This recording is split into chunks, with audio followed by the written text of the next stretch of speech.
préparent les êtres au moment de la mort. Nulle révolte, mais la désolation. Au plein de la désolation, des squelettes montrent le vivant. Pose ton oreille contre le tronc d'un de ces arbres. Écoute sa plainte. Écoute le bondissement sourd du feu. Écoute le chant des peuples qui luttent. Écoute la nuit des peuples qui meurent. Pèlerin incendiaire, un arbre te parle. Un arbre qui parle du papillon et de l'oiseau, de l'orchidée et du serpent, du caïman et du renard, des Indiens massacrés, des villages brûlés, de la destruction irrémédiable de la vie, de la responsabilité d'être, de ta conscience d'âme.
Qu'il accordait à René Depestre, un autre grand poète haïtien, lui, son cadet évidemment, il est toujours vivant, il vit dans le sud de la France, il lui disait, c'était à la fin des années 70, et René Depestre le reprend dans un livre qu'il publie chez Lafon en 80, si je me mémoire, si j'avais à envisager une autre vie que celle d'homme, ça ne pourrait être que celle d'être un arbre. C'était Aimé Césaire qui disait ça.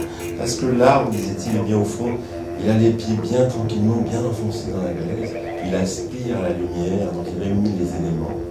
Et puis je voulais simplement dire qu'au fond, il faut bien penser en cette année très critique pour la planète, parce que c'est très critique pour la planète. Si nous ne changeons pas de paradigme, nos mentalités doivent changer, il faut tout changer cette année, sinon ce sera terrible. Je pense que, souvenons-nous d'une simple chose, quand il n'y aura plus d'arbres sur la terre, il n'y aura plus d'hommes.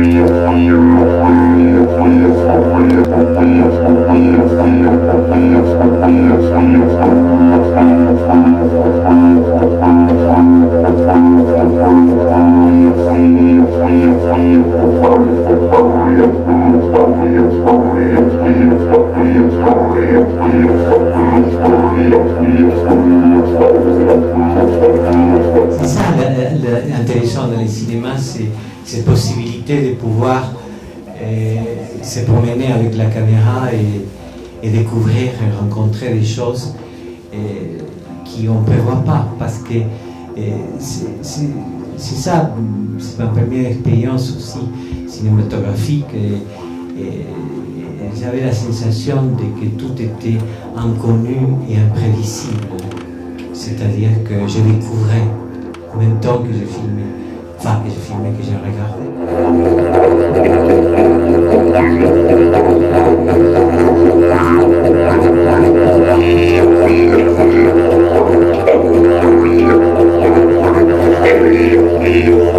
L'aveugle, c'est quelqu'un qui contemple, quelqu'un qui regarde. Et c'est pour ça que la métaphore de l'aveugle, pour moi, c'était très important.